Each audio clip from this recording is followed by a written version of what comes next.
હાલો, જય શ્રી કૃષ્ણ. મારા કિચનમાં બધાનું હાર્દિક સ્વાગત છે.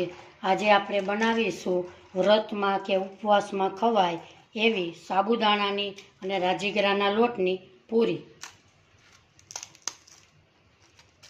ખાતા જ પણ સરસ આમ ક્રિસ્પી એવી બની છે.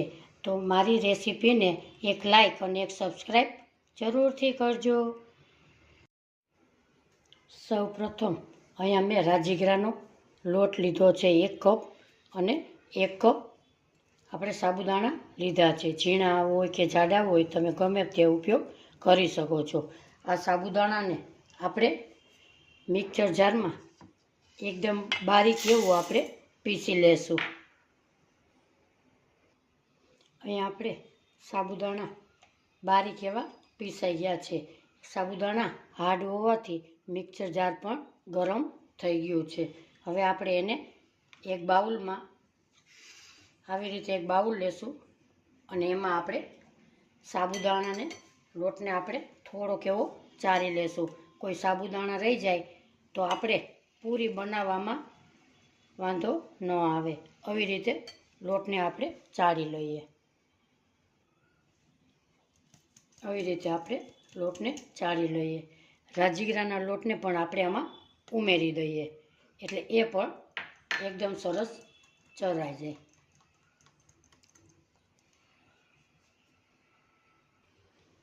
આપણા બંને લોટ અંદર સરસ રીતે ચાળી લીધા છે. એને આપણે એક સાઈડમાં રાખીશું, અને આપણે ખાંડની દસ્તાની મદદથી 1 ચમચી તીખા લીધા છે, 1 ચમચી જીરું લીધું છે, 1 ચમચી તલ લીધા છે. એને આપણે અધકચરા એવા વાટી લેશું. અહીંયા આપણે બારીક એવું એકદમ સરસ ખાંડની દસ્તાની મદદથી વાટી લીધેલું છે. હવે આપણે લોટમાં તે બધું ઉમેરી દઈએ. આ ફરસી સરસ પૂરી એકદમ સરસ થાય છે. આ વ્રતમાં 1 મહિના સુધી સ્ટોર કરી શકો છો અને તમે ખાઈ શકો છો. એમાં નાખીશું આપણે 2 ચમચી ઘીનું મોણ. તમારે તેલનું નાખવું હોય તો પણ તમે નાખી શકો છો. 1 ચમચી અહીંયા હું મીઠું લઉં છું. તમે સ્વાદ પ્રમાણે ઉમેરી શકો છો. તમે સિંધાલું મીઠું પણ ઉપયોગ કરી શકો છો. એને આપણે મિક્સ કરી લઈએ. થોડું થોડું પાણી ઉમેરતા જઈશું, અને લોટને આપણે કઠણ એવો રીતે બાંધી લેશું. અહીંયા મેં ગરમ પાણી હુંફાળું એવું આંગળીને ટચ થાય એવું મેં લીધું છે. હવે આપણે થોડું થોડું ઉમેરતા જઈશું, અને લોટને કઠણ એવો લોટ બાંધી લઈએ.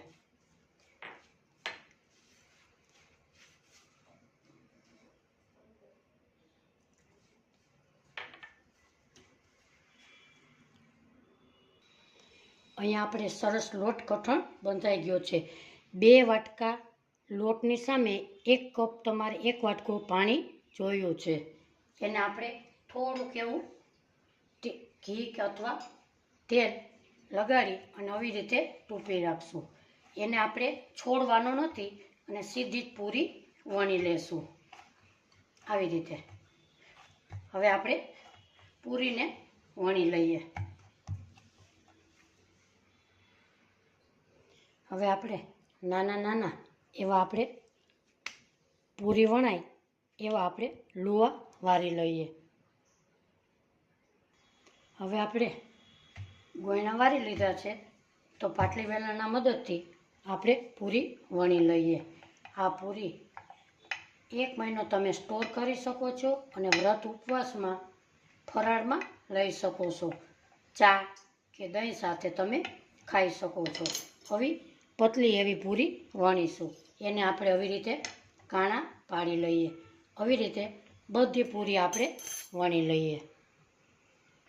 અહીંયા આપણે ગેસ ઉપર તેલ ગરમ કરવા મૂકેલું 5 મિનિટ પહેલાં છે.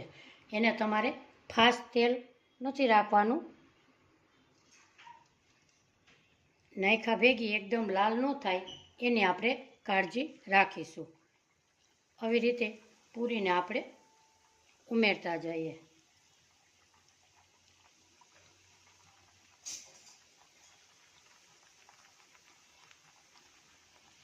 આવી રીતે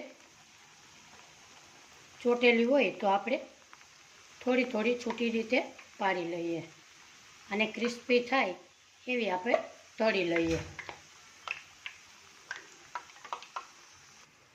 આપણી પૂરી બદામી રંગની તળાઈ ગઈ છે. હવે આપણે ઝારાની મદદથી એને એક પ્લેટમાં આપણે કાઢી લઈએ. બીજી પણ આવી જ રીતે તળી લઈએ. આપણે અહીંયા બધી પૂરી સરસ તળાઈ ગઈ છે. હવે આપણે સર્વ કરી લઈએ.